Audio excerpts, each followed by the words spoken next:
அப்போஸ்தலனாகிய பவுல் ரோமாபுரியாருக்கு எழுதின நிருபம் 1 அதிகாரம்.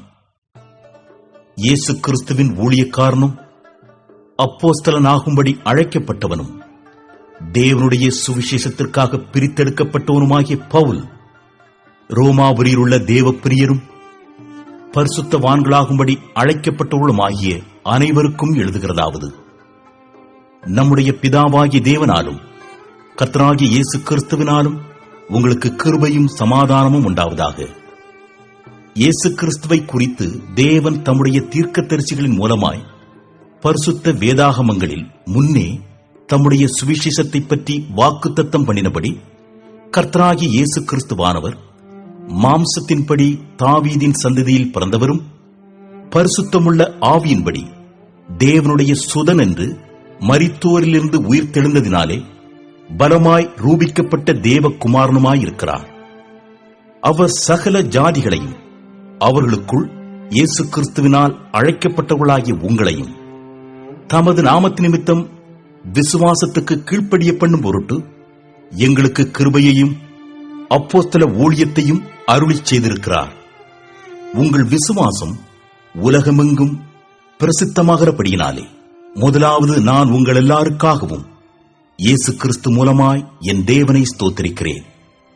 நான் ஜெபம் பண்ணும் போதெல்லாம் இடைவிடாமல் உங்களை நினைத்துக் கொண்டிருக்கிறதை குறித்து தமது குமாரனுடைய சுவிசேஷத்தினாலே என் ஆவியோடு நான் சேவிக்கிற தேவன் எனக்கு சாட்சியாயிருக்கிறார். நீங்கள் ஸ்திரப்படுவதற்காக ஆவிக்குரிய சில வரங்களை உங்களுக்கு கொடுக்கும்படிக்கும் உங்களிலும் என்னிலுமுள்ள விசுவாசத்தினால் உங்களோடே கூட நானும் ஆறுதலடையும் படிக்கும் உங்களை காண வாஞ்சியாயிருக்கிறபடியினாலே எவ்விதத்திலாவது நான் உங்களிடத்தில் வருகிறதற்கு தேவனுடைய சித்தத்தினாலே எனக்கு நல்ல பிரயாணம் சீக்கிரத்தில் கிடைக்க வேண்டும் என்று வேண்டிக் கொள்கிறேன்.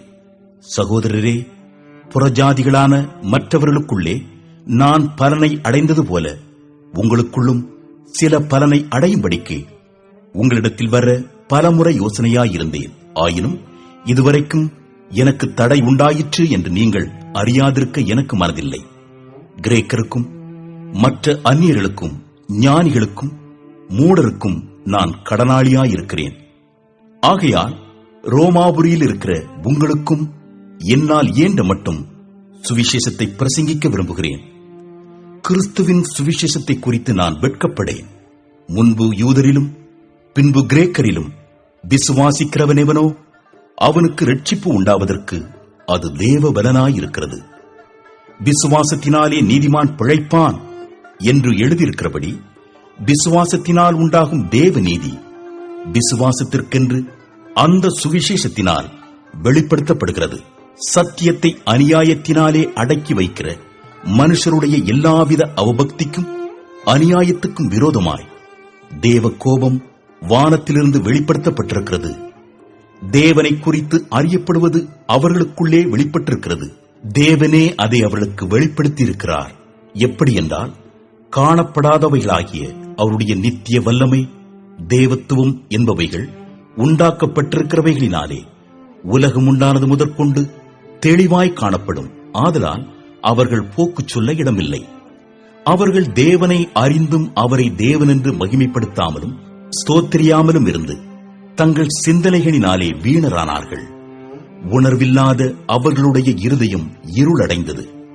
அவர்கள் தங்களை ஞானிகள் என்று சொல்லியும் பைத்தியக்காரராகி அழிவில்லாத தேவனுடைய மகிமையை அழிவுள்ள மனுஷர்கள், பறவைகள், மிருகங்கள், ஊரும் பிராணிகள் ஆகிய இவைகளுடைய ரூபங்களுக்கு ஒப்பாக மாற்றினார்கள். இது நிமித்தம் அவர்கள் தங்கள் இருதயத்தில் உள்ள இச்சைகளினாலே ஒருவரோடு ஒருவர் தங்கள் சரீரங்களை அவமானப்படுத்தத்தக்கதாக தேவன் அவர்களை அசுத்தத்திற்கு ஒப்புக் கொடுத்தார். தேவனுடைய சத்தியத்தை அவர்கள் பொய்யாக மாற்றி சிருஷ்டிகரை தொழுது சேவியாமல் சிருஷ்டியை தொழுது சேவித்தார்கள். அவரே என்றென்றைக்கும் ஸ்தோத்திரிக்கப்பட்டவர். ஆமென். இது நிமித்தம் தேவன் அவர்களை இழிவான இச்சை ரோகங்களுக்கு ஒப்புக் கொடுத்தார். அந்தப்படியே அவர்களுடைய பெண்கள் சுபாவ அனுபோகத்தை சுபாவத்துக்கு விரோதமான அனுபோகமாக மாற்றினார்கள். அப்படியே ஆண்களும் பெண்களை சுபாவப்படி அனுபவியாமல் ஒருவர் மேல் ஒருவர் விரகதாபத்தினாலே பொங்கி ஆணோடே ஆண் அவரட்சணமானதை நடப்பித்து தங்கள் தப்பிதத்திற்கு தகுதியான பலனை தங்களுக்குள் அடைந்தார்கள். தேவனை அறியும் அறிவை பற்றிக் கொண்டிருக்க அவர்களுக்கு மனதில்லாதிருந்தபடியால் தகாதவைகளை செய்யும்படி தேவன் அவர்களை கேடான சிந்தைக்கு ஒப்புக் கொடுத்தார். அவர்கள் சகலவித அநியாயத்தினாலும் வேசித்தனத்தினாலும் துரோகத்தினாலும் பொருளாசையினாலும் குரோதத்தினாலும் நிறையப்பட்டு பொறாமையினாலும் கொலையினாலும் வாக்குவாதத்தினாலும் வஞ்சகத்தினாலும் வன்மத்தினாலும் நிறைந்தவர்களுமாய் புறம் கூறுகிறவர்களுமாய் அவதூறு பண்ணுகிறவர்களுமாய் தேவ பகைஞருமாய் துராகிரதம் பண்ணுகிறவர்களுமாய் அகந்தை உள்ளவர்களுமாய் வீம்புக்காரருமாய் பொல்லாதவைகளை யோசித்து பிணைக்கிறவர்களுமாய் பெற்றாருக்கு கீழ்ப்படியாதவர்களுமாய் உணர்வில்லாதவர்களுமாய் உடன்படிக்கைகளை மீறுகிறவர்களுமாய் சுபாவ அன்பில்லாதவர்களுமாய் இணங்காதவர்களுமாய் இரக்கமில்லாதவர்களுமாய் இருக்கிறார்கள். இப்படிப்பட்டவைகளை செய்கிறவர்கள் மரணத்திற்கு பாத்திரராய் இருக்கிறார்கள் என்று தேவன் தீர்மானித்த நீதியான தீர்ப்பை அவர்கள் அறிந்திருந்தும் அவைகளை தாங்களே செய்கிறதுமல்லாமல் அவைகளை செய்கிற மற்றவர்களிடத்தில் பிரியப்படுகிறவர்களுமாயிருக்கிறார்கள். 2ஆம் அதிகாரம். ஆகையால் மற்றவர்களை குற்றவாளியாக தீர்க்கிறவனே, நீ யாரானாலும் சரி, போக்கு சொல்ல உனக்கு இடமில்லை. நீ குற்றமாக தீர்க்கிறவைகள் எவைகளோ அவைகளை நீயே செய்கிறபடியால் நீ மற்றவர்களை குறித்து சொல்லுகிற தீர்ப்பினாலே உன்னைத்தானே குற்றவாளியாக தீர்க்கிறாய். இப்படிப்பட்டவைகளை செய்கிறவர்களுக்கு தேவனுடைய நியாய தீர்ப்பு சத்தியத்தின்படியே இருக்கிறது என்று அறிந்திருக்கிறோம்.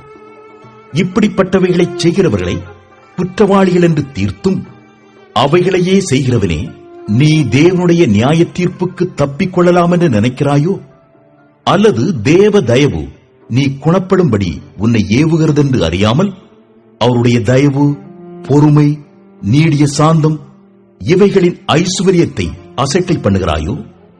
உன் மனக்கடினத்திற்கும் குணப்படாத இருதயத்திற்கும் ஏற்றபடி தேவனுடைய நீதியுள்ள தீர்ப்பு வெளிப்படும் கோபாக்கினை நாளிலே உனக்காக கோபாக்கினையை குவித்துக் கொள்கிறாயே. தேவன் அவனவனுடைய கிரியைகளுக்கு தக்கதாய் அவனவனுக்கு பலனளிப்பார். சோர்ந்து போகாமல் நற்கிரியைகளைச் செய்து மகிமையையும் கனத்தையும் அழியாமையையும் தேடுகிறவர்களுக்கு நித்திய ஜீவனை அளிப்பார். சண்டைக்காரராயிருந்து சத்தியத்திற்கு கீழ்ப்படியாமல் அநியாயத்திற்கு கீழ்ப்படிந்திருக்கிறவர்களுக்கோ உக்கிர கோபாக்கினை வரும். முன்பு யூதரிலும் பின்பு கிரேக்கரிலும் பொல்லாங்கு செய்கிற எந்த மனுஷ ஆத்துமாவுக்கும் உபத்திரவமும் வியாகுலமும் உண்டாகும். முன்பு யூதரிலும் பின்பு கிரேக்கரிலும் எவன் நன்மை செய்கிறானோ அவனுக்கு மகிமையும் கனமும் சமாதானமும் உண்டாகும். தேவனிடத்தில் பட்சபாதம் இல்லை. எவர்கள் நியாயப்பிரமாணம் இல்லாமல் பாவம் செய்கிறார்களோ அவர்கள் நியாயப்பிரமாணம் இல்லாமல் கெட்டுப் போவார்கள். எவர்கள் நியாயப்பிரமாணத்துக்கு உட்பட்டவர்களாய் பாவம் செய்கிறார்களோ அவர்கள் நியாயப்பிரமாணத்தினாலே ஆக்கினை தீர்ப்படைவார்கள். நியாயப்பிரமாணத்தை கேட்கிறவர்கள் தேவனுக்கு முன்பாக நீதிமான்கள் அல்ல, நியாயப்பிரமாணத்தின்படி செய்கிறவர்களே நீதிமான்களாக்கப்படுவார்கள். அன்றியும் நியாயப்பிரமாணம் இல்லாத புறஜாதிகள் சுபாவமாய் நியாயப்பிரமாணத்தின்படி செய்கிற போது நியாயப்பிரமாணம் இல்லாத அவர்கள் தங்களுக்கு தாங்களே நியாயப்பிரமாணமாயிருக்கிறார்கள். அவர்களுடைய மனச்சாட்சியும் கூட சாட்சியிடுகிறதினாலும் குற்றமுண்டு குற்றமில்லை என்று அவர்களுடைய சிந்தனைகள் ஒன்றையொன்று தீர்க்கிறதினாலும் நியாயப்பிரமாணத்திற்கேற்ற கிரியை தங்கள் இருதயங்களில் எழுதியிருக்கிறது என்று காண்பிக்கிறார்கள். என் சுவிசேஷத்தின்படியே தேவன் இயேசு கிறிஸ்துவை கொண்டு மனுஷருடைய அந்தரங்கங்களை குறித்து நியாய தீர்ப்பு கொடுக்கும் நாளிலே இது விளங்கும். நீ யூதன் என்று பெயர் பெற்று நியாயப்பிரமாணத்தின் மேல் பற்றுதலாயிருந்து தேவனை குறித்து மேன்மை பாராட்டி நியாயப்பிரமாணத்தினால் உபதேசிக்கப்பட்டவனாய் அவருடைய சித்தத்தை அறிந்து நன்மை தீமை இன்னதென்று வகையறுக்கிறாயே. நீ உன்னை குருடருக்கு வழிகாட்டியாகவும் அந்தகாரத்தில் உள்ளவர்களுக்கு வெளிச்சமாகவும் பேதைகளுக்கு போதகனாகவும் குழந்தைகளுக்கு உபாத்தியாயனாகவும் நியாயப்பிரமாணத்தின் அறிவையும் சத்தியத்தையும் காட்டிய சட்டமுடையவனாகவும் எண்ணுகிறாயே. இப்படி இருக்க மற்றவனுக்கு போதிக்கிற நீ உனக்குத்தானே போதியாமல் இருக்கலாமா? களவு செய்யக்கூடாதென்று பிரசங்கிக்கிற நீ களவு செய்யலாமா? விபசாரம் செய்யக்கூடாது என்று சொல்லுகிற நீ விபசாரம் செய்யலாமா? விக்கிரகங்களை அருவருக்கிற நீ கோவில்களை கொள்ளையிடலாமா? நியாயப்பிரமாணத்தை குறித்து மேன்மை பாராட்டுகிற நீ நியாயப்பிரமாணத்தை மீறி நடந்து தேவனை கனவீனம் பண்ணலாமா? எழுதியிருக்கிறபடி தேவனுடைய நாமம் புறஜாதிகளுக்குள்ளே உங்கள் மூலமாய் தூஷிக்கப்படுகிறதே.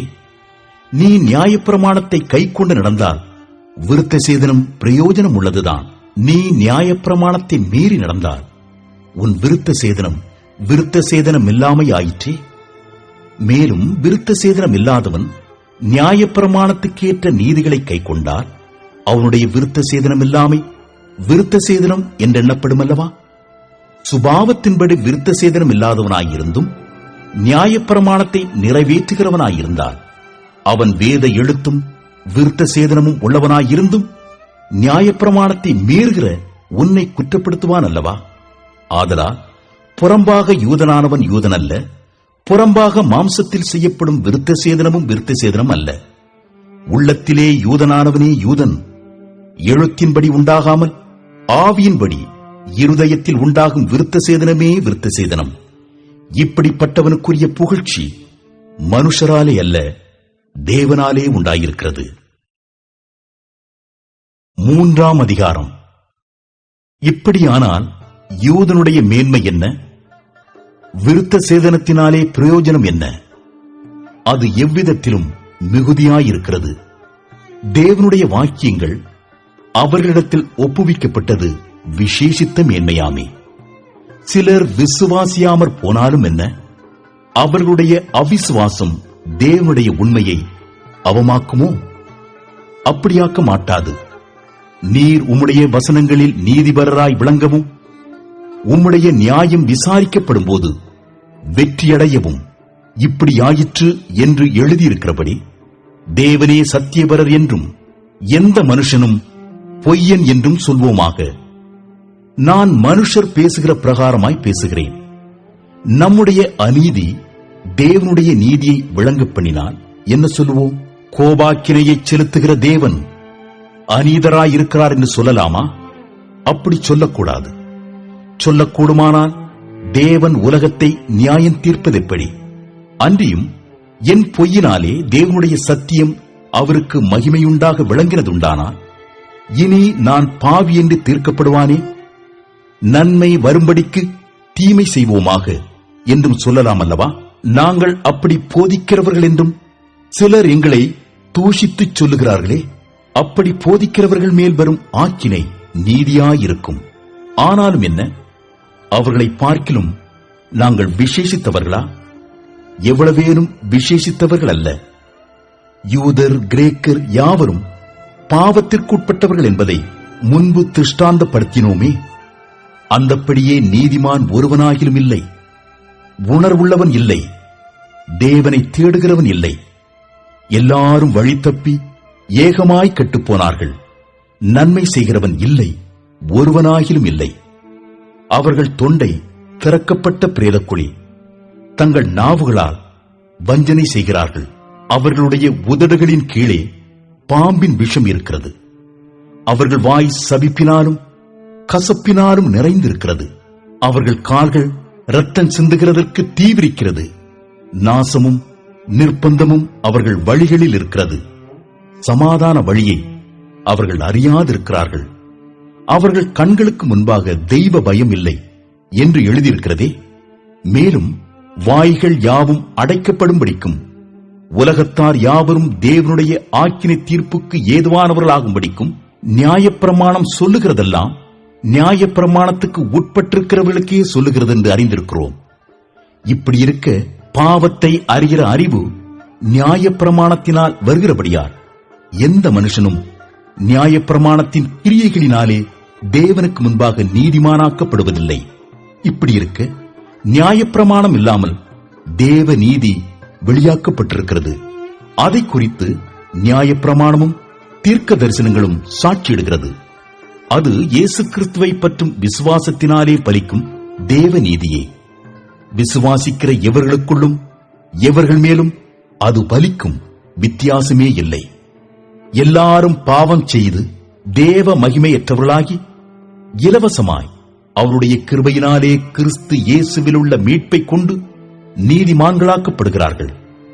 தேவன் பொறுமையாயிருந்த முற்காலத்தில் நடந்த பாவங்களை தாம் பொறுத்துக் கொண்டதை குறித்து தம்முடைய நீதியை காண்பிக்கும் பொருட்டாகவும், தாம் நீதி உள்ளவரும் இயேசுவினிடத்தில் விசுவாசமாயிருக்கிறவனை நீதிமானாக்குகிறவருமாய் விளங்கும்படி இக்காலத்திலே தமது நீதியை காண்பிக்கும் பொருட்டாகவும், கிறிஸ்து இயேசுவினுடைய இரத்தத்தை பற்றும் விசுவாசத்தினாலே பலிக்கும் கிருபாதார பலியாக அவரையே ஏற்படுத்தினார். இப்படி இருக்க மேன்மை பாராட்டல் எங்கே? அது நீக்கப்பட்டதே. எந்த பிரமாணத்தினாலே? கிரியா பிரமாணத்தினாலேயா? அல்ல, விசுவாச பிரமாணத்தினாலேயே. ஆதலால் மனுஷன் நியாய பிரமாணத்தின் கிரியைகள் இல்லாமல் விசுவாசத்தினாலேயே நீதிமானாக்கப்படுகிறான் என்று தீர்க்கிறோம். தேவன் யூதருக்கு மாத்திரமா தேவன்? புறஜாதிகளுக்கும் தேவன் அல்லவா? ஆம், புறஜாதிகளுக்கும் அவர் தேவன்தான். விருத்த சேதனம் உள்ளவர்களை விசுவாசத்தினாலும் விருத்த சேதனம் இல்லாதவர்களை விசுவாசத்தின் மூலமாயும் நீதிமான்களாக்குகிற தேவன் ஒருவரே. அப்படியானால் விசுவாசத்தினாலே நியாய பிரமாணத்தை அவமாக்குகிறோமா? அப்படியல்ல, நியாய பிரமாணத்தை நிலைநிறுத்துகிறோமே. 4ஆம் அதிகாரம். அப்படியானால் நம்முடைய தகப்பனாகிய ஆபிரகாம் மாம்சத்தின்படி என்னத்தை கண்டடைந்தான் என்று சொல்லுவோம்? ஆபிரகாம் கிரியைகளினாலே நீதிமானாக்கப்பட்டானாகில் மேன்மை பாராட்ட அவனுக்கு ஏது உண்டு? ஆகிலும் தேவனுக்கு முன்பாக மேன்மை பாராட்ட ஏதுவில்லை. வேத வாக்கியம் என்ன சொல்லுகிறது? ஆபிரகாம் தேவனை விசுவாசித்தான், அது அவனுக்கு நீதியாக எண்ணப்பட்டது என்று சொல்லுகிறது. கிரியை செய்கிறவனுக்கு வருகிற கூலி கிருபை என்றெண்ணப்படாமல் கடன் என்றெண்ணப்படும். ஒருவன் கிரியை செய்யாமல் பாவியை நீதிமானாக்குகிறவரிடத்தில் விசுவாசம் வைக்கிறவனாயிருந்தால் அவனுடைய விசுவாசமே அவனுக்கு நீதியாக எண்ணப்படும். அந்தப்படி கிரியைகள் இல்லாமல் தேவனாலே நீதிமான் என்றெண்ணப்படுகிற மனுஷருடைய பாக்கியத்தை காண்பிக்கும் பொருட்டு எவர்களுடைய அக்கிரமங்கள் மன்னிக்கப்பட்டதோ, எவர்களுடைய பாவங்கள் மூடப்பட்டதோ அவர்கள் பாக்கியவான்கள். எவனுடைய பாவத்தை கர்த்தர் எண்ணாதிருக்கிறாரோ அவன் பாக்கியவான் என்று தாவீது சொல்லியிருக்கிறான். இந்த பாக்கியம் விருத்த சேதனம் உள்ளவனுக்கு மாத்திரம் வருமோ, விருத்த சேதனம் இல்லாதவனுக்கும் வருமோ? ஆபிரகாமுக்கு விசுவாசம் நீதியாக எண்ணப்பட்டது என்று சொல்லுகிறோமே, அது எப்பொழுது அவனுக்கு அப்படி எண்ணப்பட்டது?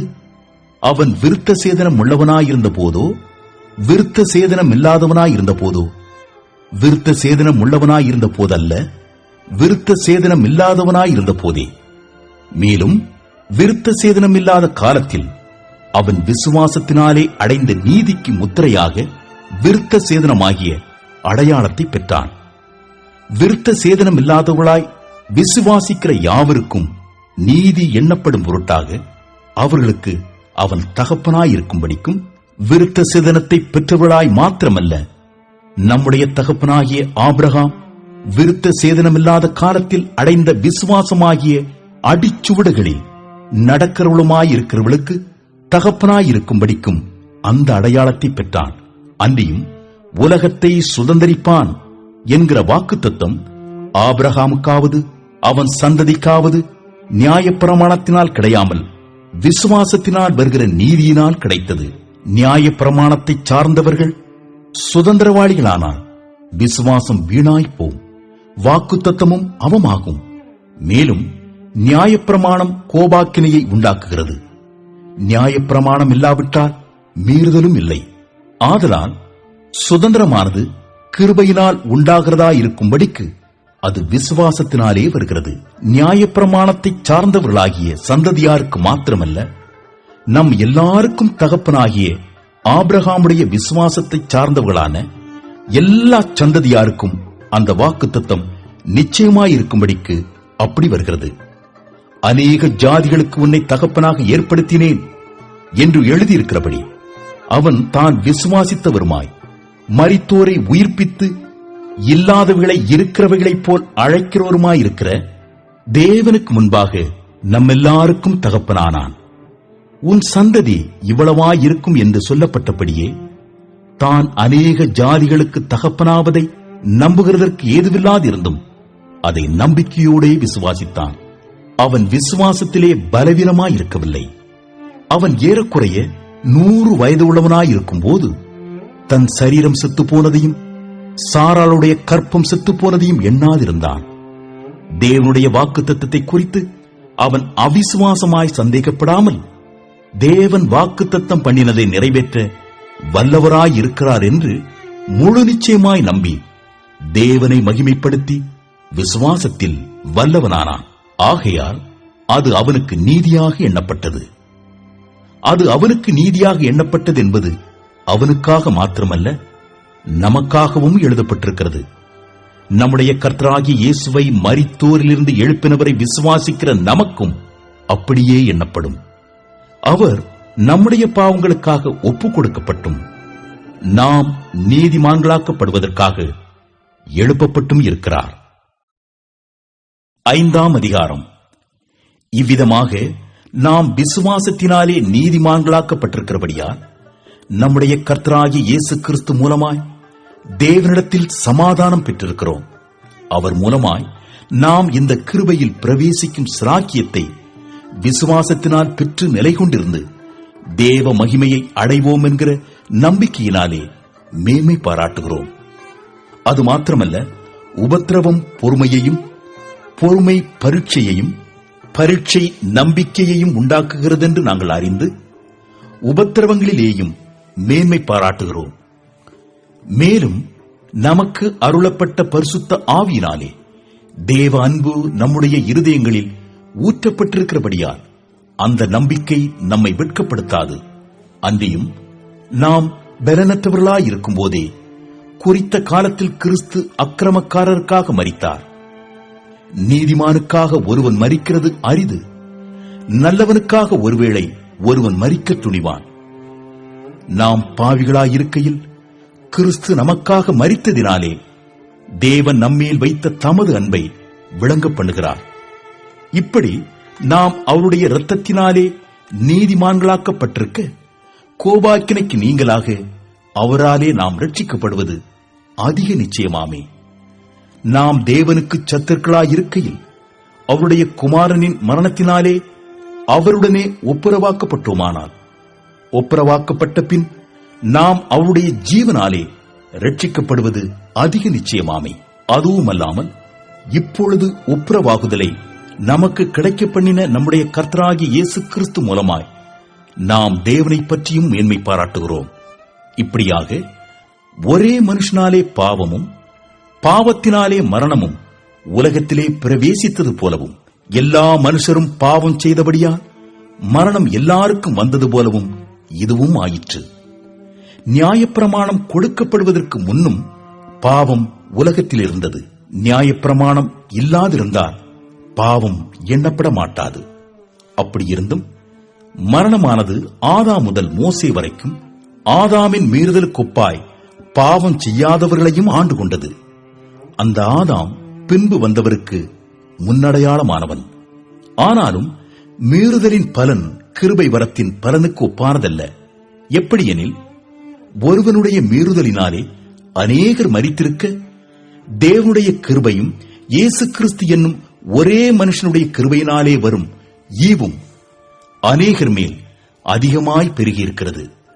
மேலும் ஒருவன் பாவம் செய்ததினால் உண்டான தீர்ப்பு தேவன் அருளும் ஈவுக்கு ஒப்பானதல்ல. அந்த தீர்ப்பு ஒரே குற்றத்து நிமித்தம் ஆக்கினைக்கு ஏதுவாயிருந்தது. கிருபை வரமோ அநேக குற்றங்களை நீக்கி நீதி விளங்கும் தீர்ப்புக்கு ஏதுவாயிருக்கிறது. அல்லாமலும் ஒருவனுடைய மீறுதலினாலே அந்த ஒருவன் மூலமாய் மரணம் ஆண்டு கொண்டிருக்க கிருபையின் பரிபூரணத்தையும் நீதியாகிய ஈவின் பரிபூரணத்தையும் பெறுகிறவர்கள் இயேசு கிறிஸ்து என்னும் ஒருவராலே ஜீவனை அடைந்து ஆளுவார்கள் என்பது அதிக நிச்சயமாமே. ஆகையால் ஒரே மீறுதலினாலே எல்லா மனுஷருக்கும் ஆக்கினைக்கு ஏதுவான தீர்ப்பு உண்டானது போல, ஒரே நீதியினாலே எல்லா மனுஷருக்கும் ஜீவனை அளிக்கும் நீதிக்கு ஏதுவான தீர்ப்பு உண்டாயிற்று. அன்றியும் ஒரே மனுஷனுடைய கீழ்ப்படியாமையினாலே அநேகர் பாவிகளாக்கப்பட்டது போல, ஒருவருடைய கீழ்ப்படிதலினாலே அநேகர் நீதிமான்களாக்கப்படுவார்கள். மேலும் மீறுதல் பெருகும்படிக்கு நியாயப்பிரமாணம் வந்தது. அப்படி இருந்தும் பாவம் பெருகின இடத்தில் கிருபை அதிகமாய் பெருகிற்று. ஆதலால் பாவம் மரணத்துக்கு ஏதுவாக ஆண்டு கொண்டது போல கிருபையானது நம்முடைய கர்த்தராகிய இயேசு கிறிஸ்துவின் மூலமாய் நீதியினாலே நித்திய ஜீவனுக்கு ஏதுவாக ஆண்டு கொண்டது. 6ஆம் அதிகாரம். ஆகையால் என்ன சொல்லுவோம்? கிருபை பெருகும்படிக்கு பாவத்திலே நிலைநிற்கலாம் என்று சொல்லுவோமா? கூடாதே. பாவத்துக்கு மரித்த நாம் இனி அதிலே எப்படி பிழைப்போம்? கிறிஸ்து இயேசுவுக்குள்ளாக ஞானஸ்நானம் பெற்ற நாம் அனைவரும் அவருடைய மரணத்துக்குள்ளாக ஞானஸ்நானம் பெற்றதை அறியாமல் இருக்கிறீர்களா? மேலும் பிதாவின் மகிமையினாலே கிறிஸ்து மரித்தோரிலிருந்து எழுப்பப்பட்டது போல நாமும் புதிதான ஜீவன் உள்ளவர்களாய் நடந்து கொள்ளும்படிக்கு அவருடைய மரணத்திற்குள்ளாக்கும் ஞானஸ்நானத்தினாலே கிறிஸ்துவுடனே கூட அடக்கம் பண்ணப்பட்டோம். ஆதலால் அவருடைய மரணத்தின் சாயலில் நாம் இணைக்கப்பட்டவர்களானால் அவர் உயிர்த்தெழுதலின் சாயலிலும் இணைக்கப்பட்டிருப்போம். நாம் இனி பாவத்துக்கு ஊழியம் செய்யாதபடிக்கு பாவ சரீரம் ஒழிந்து போகும் பொருட்டாக நம்முடைய பழைய மனுஷன் அவரோடே கூட சிலுவையில் அறையப்பட்டதென்று அறிந்திருக்கிறோம். மரித்தவன் பாவத்துக்கு நீங்கி விடுதலையாக்கப்பட்டிருக்கிறானே. ஆகையால் கிறிஸ்துவுடனே கூட நாம் மரித்தோமானால் அவருடனே கூட பிழைத்தும் இருப்போம் என்று நம்புகிறோம். மரித்தோரிலிருந்து எழுந்த கிறிஸ்து இனி மரிப்பதில்லை என்று அறிந்திருக்கிறோம். மரணம் இனி அவரை ஆண்டு கொள்வதில்லை. அவர் மரித்தது பாவத்திற்கென்று ஒரே தரம் மரித்தார். அவர் பிழைத்திருக்கிறது தேவனுக்கென்று பிழைத்திருக்கிறார். அப்படியே நீங்களும் உங்களை பாவத்திற்கு மரித்தவர்களாகவும் நம்முடைய கர்த்தராகிய இயேசு கிறிஸ்துவுக்குள் தேவனுக்கென்று பிழைத்திருக்கிறவர்களாகவும் எண்ணிக்கொள்ளுங்கள். ஆகையால் நீங்கள் சரீர இச்சைகளின்படி பாவத்திற்கு கீழ்ப்படியத்தக்கதாக சாவுக்கு ஏதுவான உங்கள் சரீரத்தில் பாவம் ஆளாதிருப்பதாக நீங்கள் உங்கள் அவயவங்களை அநீதியின் ஆயுதங்களாக பாவத்திற்கு ஒப்புக்கொடாமல் உங்களை மரித்தோரிலிருந்து பிழைத்திருக்கிறவர்களாக தேவனுக்கு ஒப்புக் கொடுத்து உங்கள் அவயவங்களை நீதிக்குரிய ஆயுதங்களாக தேவனுக்கு ஒப்புக் கொடுங்கள். நீங்கள் நியாயப்பிரமாணத்திற்கு கீழ்ப்பட்டிராமல் கிருபைக்கு கீழ்ப்பட்டிருக்கிறபடியால் பாவம் உங்களை மேற்கொள்ள மாட்டாது. இதனால் என்ன? நாம் நியாயப்பிரமாணத்திற்கு கீழ்ப்பட்டிராமல் கிருபைக்கு கீழ்ப்பட்டிருக்கிறபடியால் பாவம் செய்யலாமா? கூடாதே. மரணத்துக்கு ஏதுவான பாவத்துக்கானாலும் நீதிக்கு ஏதுவான கீழ்ப்படிதலுக்கானாலும் எதற்கு கீழ்ப்படியும்படி உங்களை அடிமைகளாக ஒப்புக் கொடுக்கிறீர்களோ அதற்கே கீழ்ப்படுகிற அடிமைகளாயிருக்கிறீர்கள் என்று அறியீர்களா? முன்னே நீங்கள் பாவத்திற்கு அடிமைகளாயிருந்தும் இப்பொழுது உங்களுக்கு ஒப்புவிக்கப்பட்ட உபதேச சட்டத்திற்கு நீங்கள் மனப்பூர்வமாய் கீழ்ப்படிந்ததினாலே தேவனுக்கு ஸ்தோத்திரம். பாவத்தினின்று நீங்கள் விடுதலையாக்கப்பட்டு நீதிக்கு அடிமைகளானீர்கள். உங்கள் மாம்ச பலவீனத்தின் நிமித்தம் மனுஷர் பேசுகிற பிரகாரமாய் பேசுகிறேன். அக்கிரமத்தை நடப்பிக்கும்படி முன்னே நீங்கள் உங்கள் அவயவங்களை அசுத்தத்திற்கும் அக்கிரமத்திற்கும் அடிமைகளாக ஒப்புக் கொடுத்தது போல இப்பொழுது பரிசுத்தமானதை நடப்பிக்கும்படி உங்கள் அவயவங்களை நீதிக்கு அடிமைகளாக ஒப்புக் கொடுங்கள். பாவத்திற்கு நீங்கள் அடிமைகளாயிருந்த காலத்தில் நீதிக்கு நீங்கினவர்களாயிருந்தீர்கள். இப்பொழுது உங்களுக்கு வெட்கமாக தோன்றுகிற காரியங்களினாலே அக்காலத்தில் உங்களுக்கு என்ன பலன் கிடைத்தது? அவைகளின் முடிவு மரணமே. இப்பொழுது நீங்கள் பாவத்தினின்று விடுதலையாக்கப்பட்டு தேவனுக்கு அடிமைகளானதினால் பரிசுத்தமாகுதல் உங்களுக்கு கிடைக்கும் பலன் முடிவோ நித்திய ஜீவன். பாவத்தின் சம்பளம் மரணம், தேவனுடைய கிருபை வரமோ நம்முடைய கர்த்தராகிய இயேசு கிறிஸ்துவினால் உண்டான நித்திய ஜீவன். 7ஆம் அதிகாரம். நியாயப்பிரமாணத்தை அறிந்திருக்கிறவர்களுடனே பேசுகிறேன். சகோதரரே, ஒரு மனுஷன் உயிரோடு இருக்கும் அளவும் நியாயப்பிரமாணம் அவனை ஆளுகிறதென்று அறியாமல் இருக்கிறீர்களா? அதெப்படி என்றால், புருஷனையுடைய ஸ்திரீ தன் புருஷன் உயிரோடு இருக்கும் அளவும் நியாயப்பிரமாணத்தின்படியே அவனுடைய நிபந்தனைக்கு உட்பட்டிருக்கிறாள். புருஷன் மரித்த பின்பு புருஷனை பற்றிய பிரமாணத்தினின்று விடுதலையாயிருக்கிறாள். ஆகையால் புருஷன் உயிரோடு இருக்கையில் அவள் வேறொரு புருஷனை விவாகம் பண்ணினாள், விபசாரி என்னப்படுவாள். புருஷன் மரித்த பின்பு அவள் அந்த பிரமாணத்தினின்று விடுதலையானபடியால் வேறொரு புருஷனை விவாகம் பண்ணினாலும் விபசாரி அல்ல.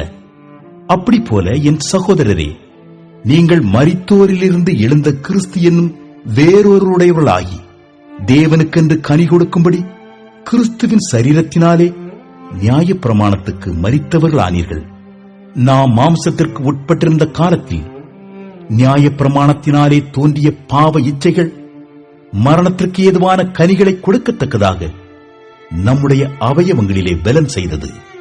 இப்பொழுதோ நாம் பழமையான எழுத்தின்படி அல்ல, புதுமையான ஆவியின்படி ஊழியம் செய்யத்தக்கதாக நம்மை கட்டியிருந்த நியாயப்பிரமாணத்துக்கு நாம் மரித்தவர்களாகி அதினின்று விடுதலையாக்கப்பட்டிருக்கிறோம்.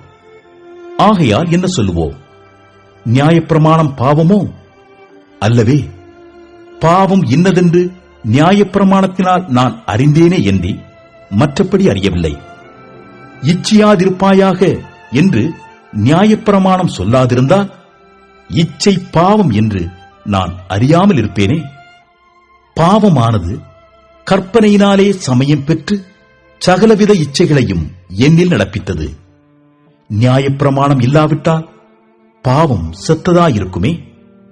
முன்னே நியாயப்பிரமாணம் இல்லாதவனாயிருந்தபோது நான் ஜீவனுள்ளவனாயிருந்தேன். கற்பனை வந்தபோது பாவம் உயிர் கொண்டது, நான் மரித்தவனானேன். இப்படி இருக்க ஜீவனுக்கு ஏதுவான கற்பனையே எனக்கு மரணத்துக்கு ஏதுவாயிருக்க கண்டேன். பாவமானது கற்பனையினாலே சமயம் பெற்று என்னை வஞ்சித்து அதனாலே என்னை கொன்றது. ஆகையால் நியாயப்பிரமாணம் பரிசுத்தமுள்ளதுதான். கற்பனையும் பரிசுத்தமாயும் நீதியாயும் நன்மையாயும் இருக்கிறது. இப்படி இருக்க நன்மையானது எனக்கு மரணமாயிற்றோ? அப்படியல்ல, பாவமே எனக்கு மரணமாயிற்று. பாவம் கற்பனையினாலே மிகுந்த பாவமுள்ளதாகும் படிக்கும். அது நன்மையானதைக் கொண்டு எனக்கு மரணத்தை உண்டாக்கினதினாலே பாவமாகவே விளங்கும்படிக்கும் அப்படியாயிற்று. மேலும் நமக்கு தெரிந்திருக்கிறபடி நியாயப்பிரமாணம் ஆவிக்குரியதாயிருக்கிறது. நானும் பாவத்துக்கு கீழாக விற்கப்பட்டு மாம்சத்துக்குரியவனாயிருக்கிறேன். எப்படியெனில் நான் செய்கிறது எனக்கே சம்மதியில்லை. நான் விரும்புகிறதைச் செய்யாமல் நான் வெறுக்கிறதையே செய்கிறேன்.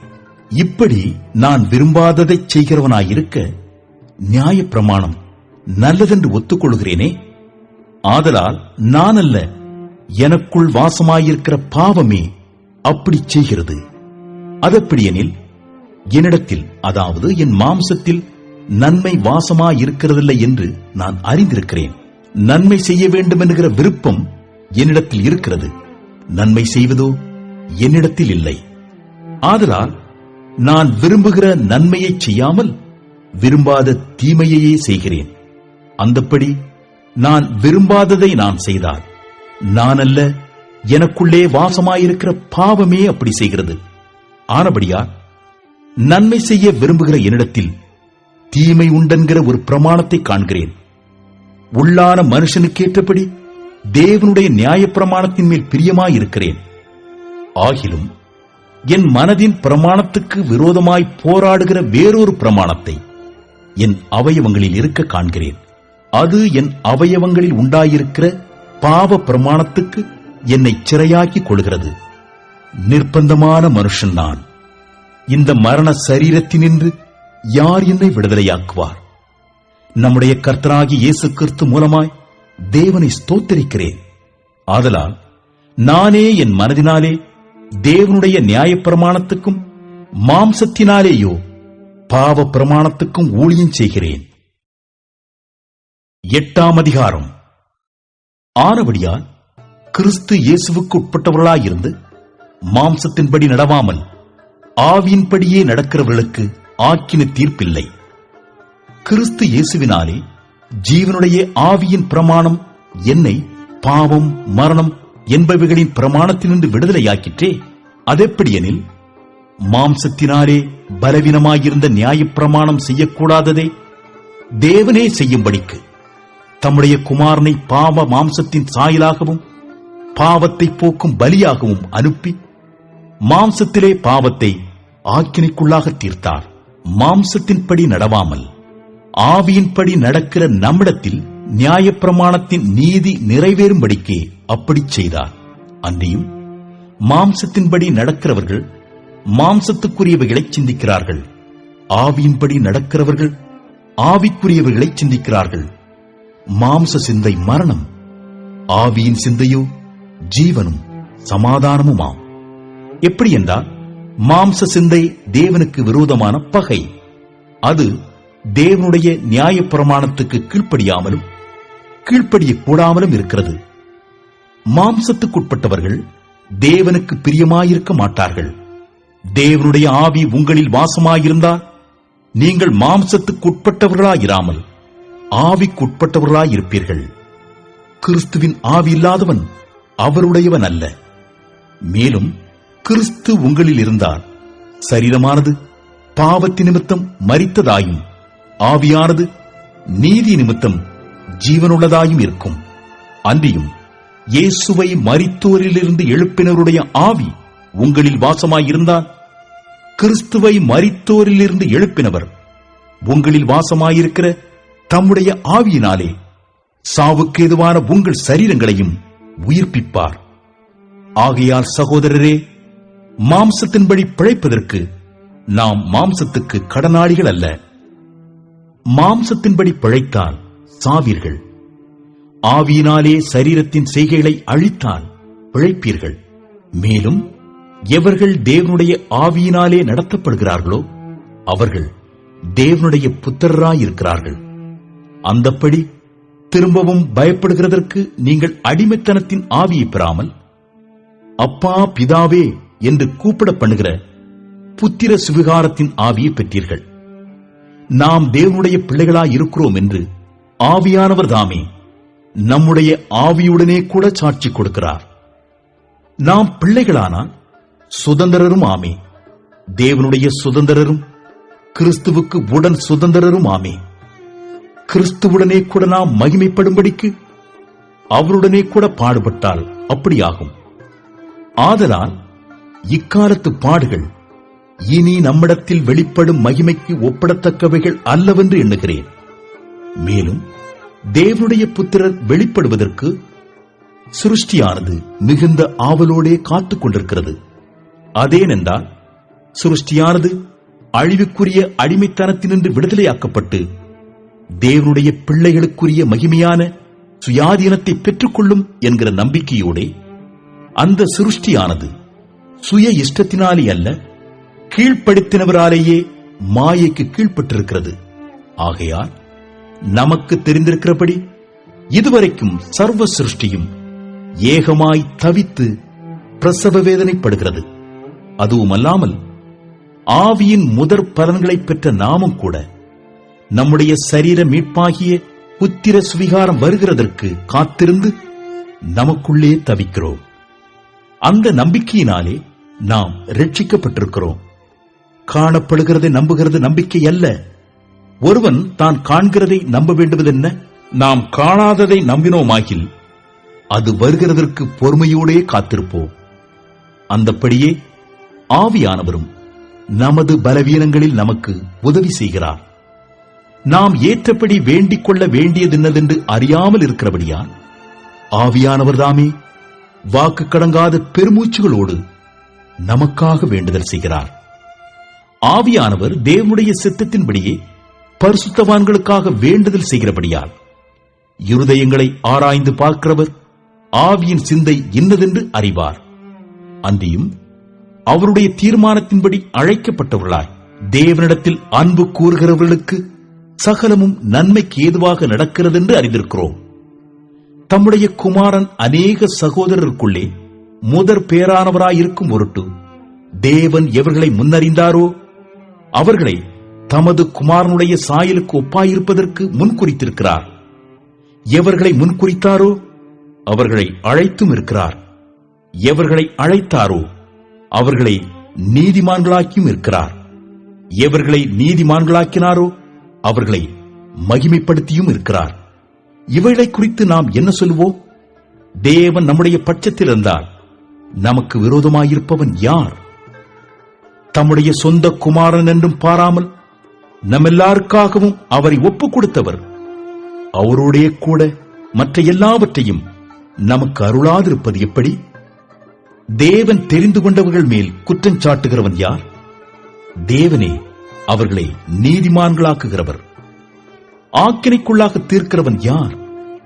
கிறிஸ்துவே மரித்தவர், அவரே எழுந்தும் இருக்கிறவர், அவரே தேவனுடைய வலது பார்சத்திலும் இருக்கிறவர், நமக்காக வேண்டுதல் செய்கிறவரும் அவரே. உமது நிமித்தம் எந்நேரமும் கொல்லப்படுகிறோம், அடிக்கப்படும் ஆடுகளைப் போல எண்ணப்படுகிறோம் என்று எழுதியிருக்கிறபடி நேரிட்டாலும் கிறிஸ்துவின் அன்பை விட்டு நம்மை பிரிப்பவன் யார்? உபத்திரவமோ, வியாகுலமோ, துன்பமோ, பசியோ, நிர்வாணமோ, நாசமோசமோ, பட்டயமோ, இவை எல்லாவற்றிலேயும் நாம் நம்மில் அன்பு கூறுகிறவராலே முற்றும் ஜெயம் கொள்ளுகிறவர்களாயிருக்கிறோமே. மரணமானாலும் ஜீவனானாலும் தேவதூதர்களானாலும் அதிகாரங்களானாலும் வல்லமைகளானாலும் நிகழ்காரியங்களானாலும் வருங்காரியங்களானாலும் உயர்வானாலும் தாழ்வானாலும் வேறெந்த சிருஷ்டியானாலும் நம்முடைய கர்த்தராகிய கிறிஸ்து இயேசுவுள்ள தேவனுடைய அன்பை விட்டு நம்மை பிரிக்க மாட்டாதென்று நிச்சயித்திருக்கிறேன். 9ஆம் அதிகாரம். எனக்கு மிகுந்த துக்கமும் இடைவிடாத மனவேதனையும் உண்டாயிருக்கிறது. நான் சொல்லுகிறது பொய்யல்ல, கிறிஸ்துவுக்குள் உண்மையை சொல்லுகிறேன் என்று பரிசுத்த ஆவிக்குள் என் மனச்சாட்சியும் எனக்கு சாட்சியாயிருக்கிறது. மாம்சத்தின்படி என் இனத்தாராகிய என் சகோதரருக்கு பதிலாக நானே கிறிஸ்துவை விட்டு சபிக்கப்பட்டவனாக வேண்டும் என்று விரும்புவேனே. அவர்கள் இஸ்ரவேலரே. புத்திர சுவிகாரமும் மகிமையும் உடன்படிக்கைகளும் நியாயப்பிரமாணமும் தேவாராதனையும் வாக்குத்தத்தங்களும் அவர்களுடையவைகளே. பிதாக்கள் அவர்களுடையவர்களே. மாம்சத்தின்படி கிறிஸ்துவும் அவர்களில் பிறந்தாரே. இவர் என்றென்றைக்கும் ஸ்தோத்திரிக்கப்பட்ட சர்வத்திற்கு மேலான தேவன். ஆமென். தேவ வசனம் அவமாய் போயிற்றென்று சொல்லக்கூடாது. ஏனென்றால் இஸ்ரவேல் வம்சத்தார் எல்லாரும் இஸ்ரவேலர் அல்லவே. அவர்கள் ஆபிரகாமின் சந்ததியாரானாலும் எல்லாரும் பிள்ளைகள் அல்லவே. ஈசாக்கினிடத்தில் உன் சந்ததி விளங்கும் என்று சொல்லியிருக்கிறதே. அதெப்படி என்றால் மாம்சத்தின்படி பிள்ளைகளானவர்கள் தேவனுடைய பிள்ளைகள் அல்ல, வாக்குத்தத்தத்தின்படி பிள்ளைகளானவர்களே அந்த சந்ததி என்றெண்ணப்படுகிறார்கள். அந்த வாக்குத்தத்தமான வார்த்தையாவது, குறித்த காலத்திலே வருவேன், அப்பொழுது சாராள் ஒரு குமாரனை பெறுவாள் என்பதே. இதுவுமல்லாமல் நம்முடைய பிதாவாகிய ஈசாக்கு என்னும் ஒருவனாலே ரெபேக்காள் கர்ப்பவதியான போது பிள்ளைகள் இன்னும் பிறவாமலும் நல்வினை தீவினை ஒன்றும் செய்யாமலும் இருக்கையில் தேவனுடைய தெரிந்து கொள்ளுதலின்படி இருக்கிற அவருடைய தீர்மானம் கிரியைகளினாலே நிலை நிற்காமல் அழைக்கிறவராலே நிலை நிற்கும்படிக்கு மூத்தவன் இளையவனுக்கு ஊழியம் செய்வான் என்று அவளுடனே சொல்லப்பட்டது. அப்படியே யாக்கோபை சிநேகித்து ஏசாவை வெறுத்தேன் என்றும் எழுதியிருக்கிறது. ஆகையால் நாம் என்ன சொல்லுவோம்? தேவனிடத்திலே அநீதி உண்டென்று சொல்லலாமா? சொல்லக்கூடாதே. அவர் மோசையை நோக்கி, எவன் மேல் இரக்கமாயிருக்க சித்தமாயிருப்பேனோ அவன் மேல் இரக்கமாயிருப்பேன், எவன் மேல் உருக்கமாயிருக்க சித்தமாயிருப்பேனோ அவன் மேல் உருக்கமாயிருப்பேன் என்றார். ஆகையால் விரும்புகிறவனாலும் அல்ல, ஓடுகிறவனாலும் அல்ல, இறங்குகிற தேவனாலேயாம்.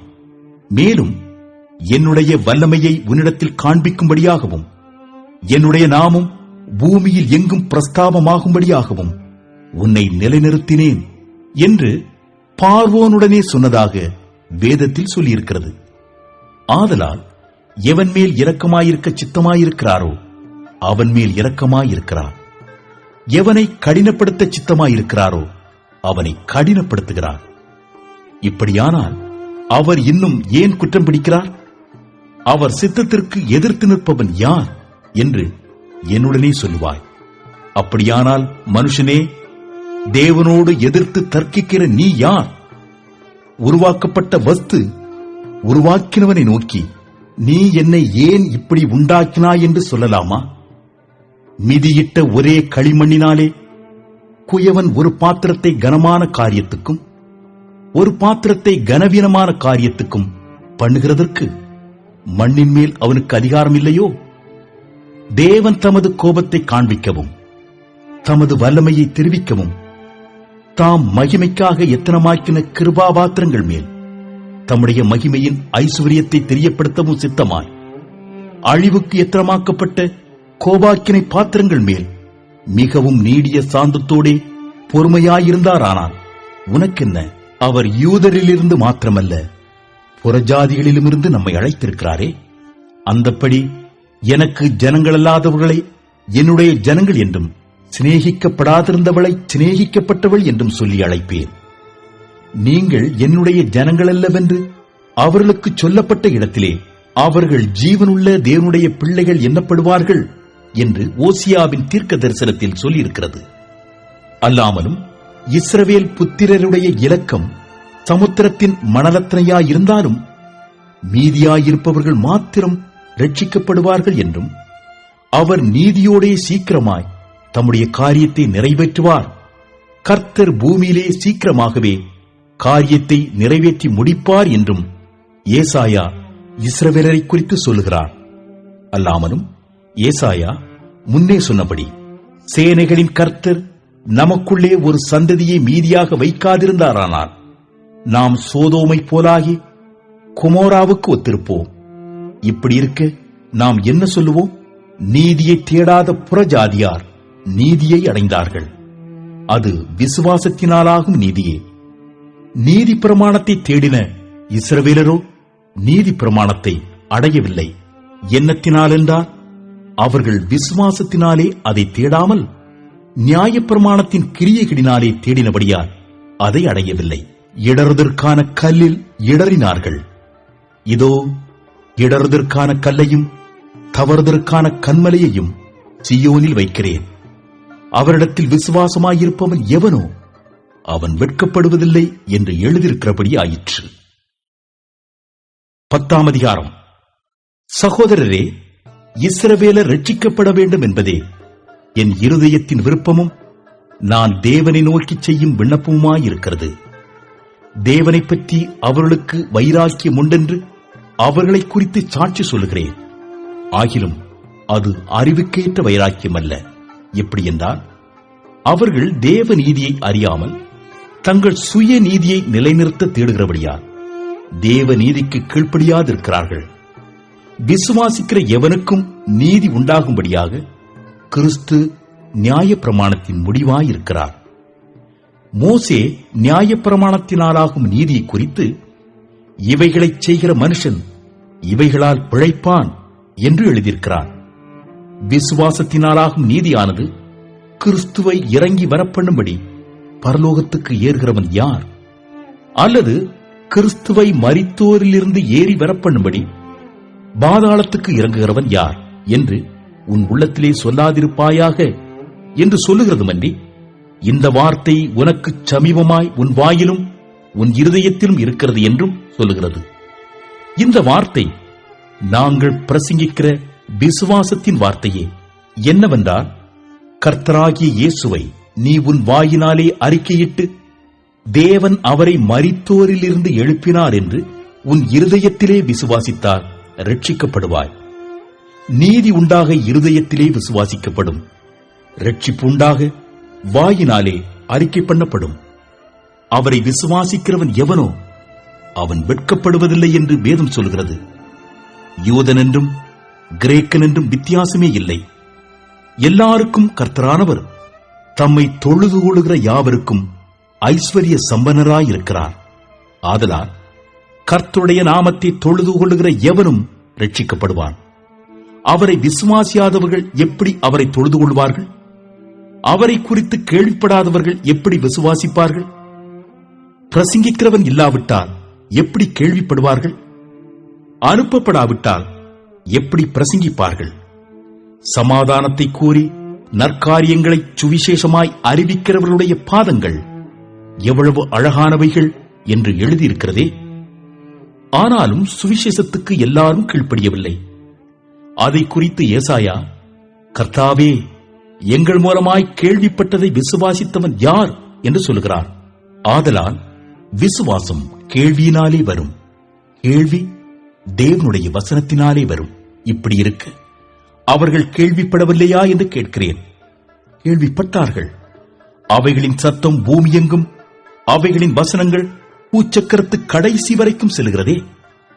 இஸ்ரவேலர் அதை அறியவில்லையா என்று கேட்கிறேன். அறிந்தார்கள். முதலாவது மோசே, எனக்கு ஜனங்கள் அல்லாதவர்களைக் கொண்டு நான் உங்களுக்கு எரிச்சல் உண்டாக்குவேன், புத்தியீனமுள்ள ஜனங்களாலே உங்களுக்கு கோபமூட்டுவேன் என்றான். அல்லாமலும் ஏசாயா, என்னை தேடாதவர்களாலே கண்டறியப்பட்டேன், என்னை விசாரித்து கேளாதவர்களுக்கு வெளியரங்கமானேன் என்று தைரியம் கொண்டு சொல்கிறார். இஸ்ரவேலரை குறித்தோ, கீழ்ப்படியாதவர்களும் எதிர்த்து பேசுகிறவர்களுமாயிருக்கிற ஜனங்களிடத்திற்கு நாள் முழுதும் என் கைகளை நீட்டினேன் என்று அவன் சொல்லியிருக்கிறான். 11ஆம் அதிகாரம். இப்படி இருக்க தேவன் தம்முடைய ஜனங்களை தள்ளிவிட்டாரோ என்று கேட்கிறேன். தள்ளிவிடவில்லையே. நானும் ஆபிரகாமின் சந்ததியிலும் பென்யமீன் கோத்திரத்திலும் பிறந்த இஸ்ரவேலன். தேவன் தாம் முன்னறிந்து கொண்ட தம்முடைய ஜனங்களை தள்ளிவிடவில்லை. எலியாவை குறித்து சொல்லிய இடத்தில் வேதம் சொல்லுகிறதை அறியீர்களா? அவன் தேவனை நோக்கி, கர்த்தாவே, உம்முடைய தீர்க்கதரிசிகளை அவர்கள் கொலை செய்து உம்முடைய பலிபீடங்களை இடித்து போட்டார்கள். நான் ஒருவன் மாத்திரம் மீதியாயிருக்கிறேன், என் பிராணனையும் வாங்க தேடுகிறார்களே என்று இஸ்ரவேலருக்கு விரோதமாய் விண்ணப்பம் பண்ணின போது அவனுக்கு உண்டான தேவ உத்தரவு என்ன? பாகாலுக்கு முன்பாக முழங்கார் படியிடாத 7000 பேரை எனக்காக மீதியாக வைத்தேன் என்பதே. அப்படி போல இக்காலத்திலேயும் கிருபையினாலே உண்டாகும் தெரிந்து கொள்ளுதலின்படி ஒரு பங்கு மீதியாயிருக்கிறது. அது கிருபையினாலே உண்டாயிருந்தால் கிரியைகளினாலே உண்டாயிராது. அப்படியல்லவென்றால் கிருபையானது கிருபையல்லவே. அன்றியும் அது கிரியைகளினாலே உண்டாயிருந்தால் அது கிருபையாயிராது. அப்படியல்லவென்றால் கிரியையானது கிரியையல்லவே. அப்படியானால் என்ன? இஸ்ரவேலர் தேடுகிறதை அடையாமல் இருக்கிறார்கள், தெரிந்து கொள்ளப்பட்டவர்களோ அதை அடைந்திருக்கிறார்கள். மற்றவர்கள் இன்றைய தினம் வரைக்கும் கடினப்பட்டிருக்கிறார்கள். கனநித்திரையின் ஆவியையும் காணாதிருக்கிற கண்களையும் கேளாதிருக்கிற காதுகளையும் தேவன் அவர்களுக்கு கொடுத்தார் என்று எழுதியிருக்கிறபடி ஆயிற்று. அன்றியும் அவர்களுடைய பந்தி அவர்களுக்கு சுருக்கும் கண்ணியும் இடறுதற்கான கல்லும் பதிலுக்கு பதிலளித்தலுமாக கிடவது. காணாதபடிக்கு அவர்களுடைய கண்கள் அந்தகாரப்பட கிடவது. அவர்களுடைய முதுகை எப்போதும் குனிய பண்ணும் என்று தாவீதும் சொல்லியிருக்கிறான். இப்படி இருக்க விழுந்து போகும்படிக்காய் இடறினார்கள் என்று கேட்கிறேன். அப்படியல்லவே. அவர்களுக்குள்ளே வைராக்கியத்தை எழுப்பத்தக்கதாக அவர்களுடைய தவறுதலினாலே புறஜாதிகளுக்கு ரட்சிப்பு கிடைத்தது. அவர்களுடைய தவறு உலகத்திற்கு ஐஸ்வர்யமும் அவர்களுடைய குறைவு புறஜாதிகளுக்கு ஐஸ்வர்யமுமாயிருக்க அவர்களுடைய நிறைவு எவ்வளவு அதிகமாய் அப்படி இருக்கும்? புறஜாதியாராகிய உங்களுடனே பேசுகிறேன். புறஜாதிகளுக்கு நான் அப்போஸ்தலனாய் இருக்கிறதுனாலே என் இனத்தாருக்குள்ளே நான் வைராக்கியத்தை எழுப்பி அவர்களில் சிலரை ரட்சிக்க வேண்டும் என்று என் ஊழியத்தை மேன்மைப்படுத்துகிறேன். அவர்களை தள்ளிவிடுதல் உலகத்தை ஒப்புரவாக்குதலாயிருக்க அவர்களை அங்கீகரித்துக் கொள்ளுதல் என்னமாயிராது? மரித்தோரிலிருந்து ஜீவன் உண்டானது போலிருக்கும் அல்லவோ? மேலும் முதற் பலனாகிய மாவானது பரிசுத்தமாயிருந்தால் பிசைந்த மா முழுவதும் பரிசுத்தமாயிருக்கும். வேறானது பரிசுத்தமாயிருந்தால் கிளைகளும் பரிசுத்தமாயிருக்கும். சில கிளைகள் முறித்து போடப்பட்டிருக்க காட்டொலிவ மரமாகிய நீ அவைகள் இருந்த இடத்தில் ஒட்ட வைக்கப்பட்டு ஒலிவ மரத்தின் வேருக்கும் சாரத்திற்கும் உடன் பங்காளியாயிருந்தாயானால் நீ அந்த கிளைகளுக்கு விரோதமாய் பெருமை பாராட்டாதே. பெருமை பாராட்டுவாயானால் நீ வேரை சுமக்காமல் வேர் உன்னை சுமக்கிறது என்று நினைத்துக்கொள். நான் ஒட்ட வைக்கப்படுவதற்கு அந்த கிளைகள் முறித்து போடப்பட்டதென்று சொல்கிறாயே, நல்லது. அவிசுவாசத்தினாலே அவைகள் முறித்து போடப்பட்டன. நீ விசுவாசத்தினாலே நிற்கிறாய். மேட்டிமை சிந்தையாயிராமல் பயந்திரு. சுபாவ கிளைகளை தேவன் தப்ப விடாதிருக்க உன்னையும் தப்பவிட மாட்டார் என்று எச்சரிக்கையாயிரு. ஆகையால் தேவனுடைய தயவையும் கண்டிப்பையும் பார். விழுந்தவர்களிடத்திலே கண்டிப்பையும் உன்னிடத்திலே தயவையும் காண்பித்தார். அந்த தயவிலே நிலைத்திருப்பாயானால் உனக்கு தயவு கிடைக்கும். நிலைத்திராவிட்டால் நீயும் வெட்டுண்டு போவாய். அன்றியும் அவர்கள் அவிசுவாசத்திலே நிலைத்திராதிருந்தால் அவர்களும் ஒட்ட வைக்கப்படுவார்கள். அவர்களை மறுபடியும் ஒட்ட வைக்கிறதற்கு தேவன் வல்லவராயிருக்கிறாரே. சுபாவத்தின்படி காட்டொலிவ மரத்திலிருந்து நீ வெட்டப்பட்டு சுபாவத்திற்கு விரோதமாய் நல்ல ஒலிவ மரத்திலே ஒட்ட வைக்கப்பட்டிருந்தால் சுபாவ கிளைகளாகிய அவர்கள் தங்கள் சுய ஒலிவ மரத்திலே ஒட்ட வைக்கப்படுவது அதிக நிச்சயமல்லவா? மேலும் சகோதரரே, நீங்கள் உங்களையே புத்திமான்கள் என்று எண்ணாதபடிக்கு ஒரு ரகசியத்தை நீங்கள் அறிய வேண்டும் என்றிருக்கிறேன். அதென்னவெனில், புறஜாதியாருடைய நிறைவு உண்டாகும் வரைக்கும் இஸ்ரவேலரில் ஒரு பங்குக்கு கடினமான மனதுண்டாயிருக்கும். இந்த பிரகாரம் இஸ்ரவேலர் எல்லாரும் ரட்சிக்கப்படுவார்கள். மீட்கிறவர் சியோனிலிருந்து வந்து அவபக்தியை யாக்கோபை விட்டு விலக்குவார் என்றும், நான் அவர்களுடைய பாவங்களை நீக்கும்போது இதுவே நான் அவர்களுடனே செய்யும் உடன்படிக்கை என்றும் எழுதியிருக்கிறது. சுவிசேஷத்தை குறித்து அவர்கள் உங்கள் நிமித்தம் பகைஞராயிருக்கிறார்கள். தெரிந்து கொள்ளுதலை குறித்து அவர்கள் பிதாக்களின் நிமித்தம் அன்பு கூறப்பட்டவர்களாயிருக்கிறார்கள். தேவனுடைய கிருபை வரங்களும் அவர்களை அழைத்த அழைப்பும் மாறாதவைகளே. ஆதலால் நீங்கள் முற்காலத்திலே தேவனுக்கு கீழ்ப்படியாதிருந்து இப்பொழுது அவர்களுடைய கீழ்ப்படியாமையினாலே இரக்கம் பெற்றிருக்கிறது போல அவர்களும் இப்பொழுது கீழ்ப்படியாமல் இருந்தும் பின்பு உங்களுக்கு கிடைத்த இரக்கத்தினாலே இரக்கம் பெறுவார்கள். எல்லார் மேலும் இரக்கமாயிருக்கத்தக்கதாக தேவன் எல்லாரையும் கீழ்ப்படியாமைக்குள்ளே அடைத்து போட்டார். தேவனுடைய ஐஸ்வர்யம், ஞானம், அறிவு என்பவைகளின் ஆழம் எவ்வளவாயிருக்கிறது! அவருடைய நியாய தீர்ப்புகள் அளவிடப்படாதவைகள், அவருடைய வழிகள் ஆராயப்படாதவைகள். கர்த்தருடைய சிந்தையை அறிந்தவன் யார்? அவருக்கு ஆலோசனைக்காரனாயிருந்தவன் யார்? தனக்கு பதில் கிடைக்கும்படிக்கு முந்தி அவருக்கு ஒன்றை கொடுத்தவன் யார்? சகலமும் அவராலும் அவர் மூலமாயும் அவருக்காகவும் இருக்கிறது. அவருக்கே என்றென்றைக்கும் மகிமை உண்டாவதாக. ஆமென். 12ஆம் அதிகாரம். அப்படியிருக்க சகோதரரே, நீங்கள் உங்கள் சரீரங்களை பரிசுத்தமும் தேவனுக்கு பிரியவுமான ஜீவ பலியாக ஒப்புக் கொடுக்க வேண்டும் என்று தேவனுடைய இரக்கங்களை முன்னிட்டு உங்களை வேண்டிக் கொள்கிறேன். இதுவே நீங்கள் செய்யத்தக்க புத்தியுள்ள ஆராதனை. நீங்கள் இந்த பிரபஞ்சத்திற்கு ஒத்த வேஷம் தெரியாமல் தேவனுடைய நன்மையும் பிரியமும் பரிபூர்ணமுமான சித்தம் என்னதென்று பகுத்தறியத்தக்கதாக உங்கள் மனம் புதிதாகிறதினாலே மறுரூபமாகுங்கள். அல்லாமலும் எனக்கு அருளப்பட்ட கிருபையினாலே நான் சொல்லுகிறதாவது, உங்களில் எவனானாலும் தன்னை குறித்து எண்ண வேண்டியதற்கு மிஞ்சி எண்ணாமல் அவன் அவனுக்கு தேவன் பகிர்ந்த விசுவாச அளவின்படியே தெளிந்த எண்ணமுள்ளவனாய் எண்ண வேண்டும். ஏனெனில் நமக்கு ஒரே சரீரத்திலே அநேக அவயவங்கள் இருந்தும் எல்லா அவயவங்களுக்கும் ஒரே தொழில் இராதது போல அநேகராகிய நாமும் கிறிஸ்துவுக்குள் ஒரே சரீரமாயிருக்க ஒருவருக்கொருவர் அவயவங்களாயிருக்கிறோம். நமக்கு அருளப்பட்ட கிருபையின்படியே நாம் வெவ்வேறான வரங்கள் உள்ளவர்களானபடியினாலே நம்மில் தீர்க்க தரிசனம் சொல்லுகிற வரத்தை உடையவன் விசுவாச பிரமாணத்துக்கேற்றதாக சொல்லக் கடவன். ஊழியம் செய்கிறவன் ஊழியத்திலும், போதிக்கிறவன் போதிக்கிறதிலும், புத்தி சொல்லுகிறவன் புத்தி சொல்லுகிறதிலும் தெரித்திருக்க கடவன். பகிர்ந்து கொடுக்கிறவன் வஞ்சனை இல்லாமல் கொடுக்க கடவன். முதலாளியானவன் ஜாக்கிரதையாயிருக்க கடவன். இரக்கம் செய்கிறவன் உற்சாகத்துடனே செய்ய கடவன். உங்கள் அன்பு மாயமற்றதாயிருப்பதாக.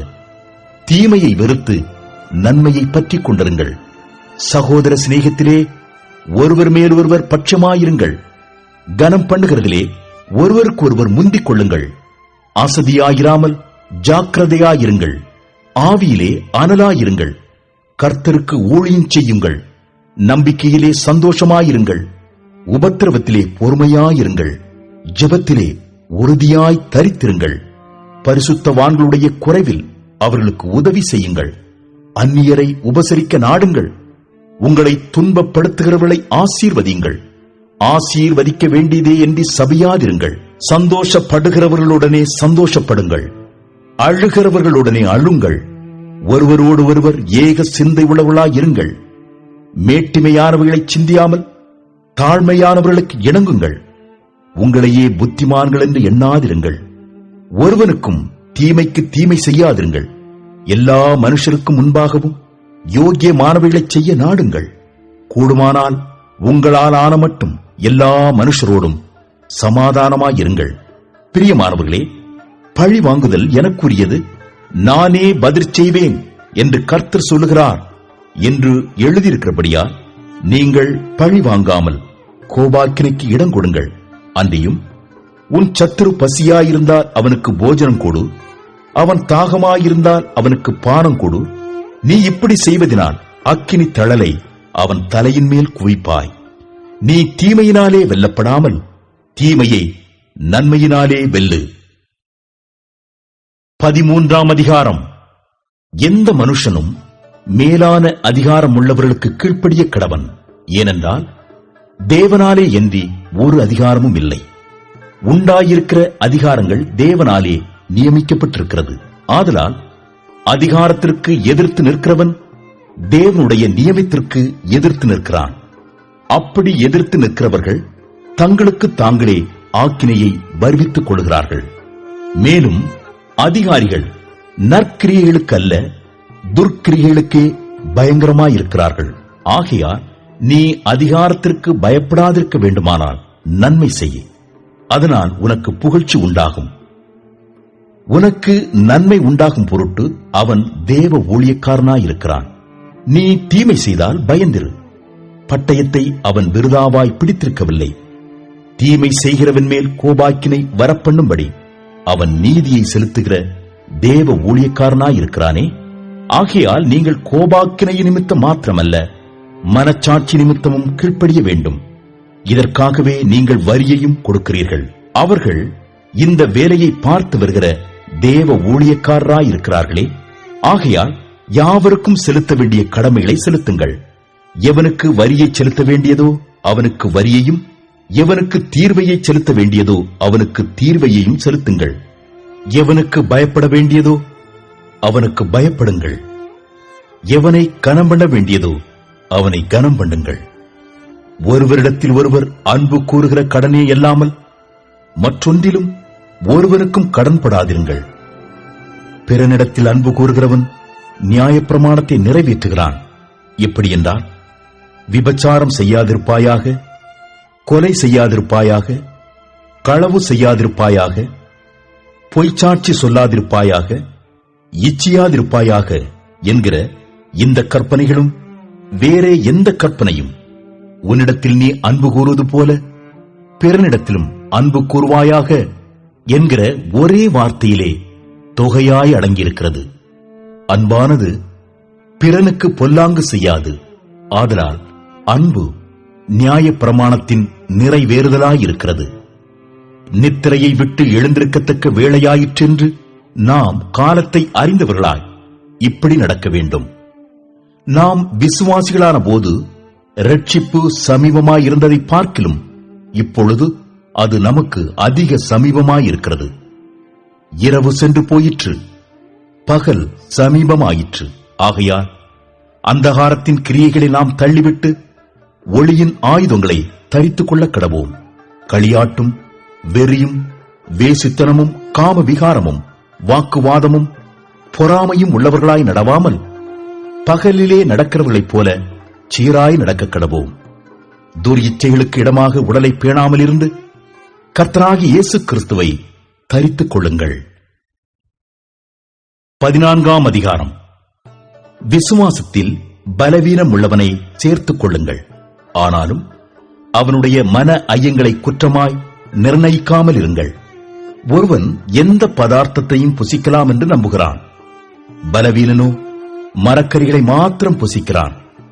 புசிக்கிறவன் புசியாதிருக்கிறவனை அற்பமாய் எண்ணாதிருப்பானாக. புசியாதிருக்கிறவனும் புசிக்கிறவனை குற்றவாளியாக தீர்க்காதிருப்பானாக. தேவன் அவனை ஏற்றுக்கொண்டாரே. மற்றொருவனுடைய வேலைக்காரனை குற்றவாளியாக தீர்க்கிறதற்கு நீ யார்? அவன் நின்றாலும் விழுந்தாலும் அவனுடைய எஜமானுக்கே அவன் உத்தரவாதி. அவன் நிலைநிறுத்தப்படுவான். தேவன் அவனை நிலைநிறுத்த வல்லவராயிருக்கிறாரே. அன்றியும் ஒருவன் ஒரு நாளை மற்றொரு நாளிலும் விசேஷமாக எண்ணுகிறான். வேறொருவன் எல்லா நாட்களையும் சரியாக எண்ணுகிறான். அவனவன் தன் தன் மனதிலே முழு நிச்சயத்தை உடையவனாயிருக்க கடவன். நாட்களை விசேஷித்துக் கொள்கிறவன் கர்த்தருக்கென்று விசேஷித்துக் கொள்கிறான். நாட்களை விசேஷித்துக் கொள்ளாதவனும் கர்த்தருக்கென்று விசேஷித்துக் கொள்ளாதிருக்கிறான். புசிக்கிறவன் தேவனுக்கு ஸ்தோத்திரம் செலுத்துகிறபடியால் கர்த்தருக்கென்று புசிக்கிறான். புசியாதிருக்கிறவனும் கர்த்தருக்கென்று புசியாதிருந்து தேவனுக்கு ஸ்தோத்திரம் செலுத்துகிறான். நம்மில் ஒருவனும் தனக்கென்று பிழைக்கிறதுமில்லை, ஒருவனும் தனக்கென்று மரிக்கிறதும் இல்லை. நாம் பிழைத்தாலும் கர்த்தருக்கென்று பிழைக்கிறோம், நாம் மரித்தாலும் கர்த்தருக்கென்று மரிக்கிறோம். ஆகையால் பிழைத்தாலும் மரித்தாலும் நாம் கர்த்தருடையவளாயிருக்கிறோம்.